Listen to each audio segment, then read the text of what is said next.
ভোটে 88% ভোট দিয়ে আমাকে জাতীয় মহান এই সংসদে আপনাদের জন্য কথা বলার সুযোগ করে দিয়েছেন। তার জন্য আমি আপনাদের প্রতি কৃতজ্ঞতা প্রকাশ করছি। তা আপনারা আপনাদের আস্থা আমার উপরে রেখেছেন, আপনারা বারবার আস্থা রেখেছেন অত্র এলাকার মাটি ও মানুষের নেতা হিসেবে যাকে আপনারা প্রতিষ্ঠিত করেছেন, যিনি আমি মনে করি যে 1996 সনে শান্তির সপক্ষে সন্ত্রাসের বিরুদ্ধে সংগ্রাম আন্দোলন করে আপনাদের আস্থা অর্জন করেছেন। আপনাদের এই প্রাণপ্রিয় নেতা 3 বার যাকে আপনারা নির্বাচিত করেছেন জাতীয় সংসদ হিসেবে অত্র এলাকার আমার পিতা হাজী মোহাম্মদ সেলিম সাহেবের উপরে আপনারা আস্থা রেখেছেন।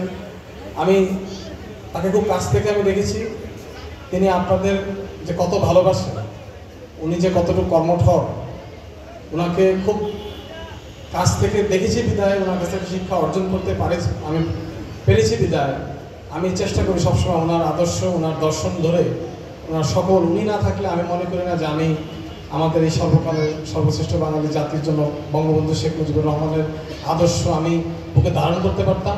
আমি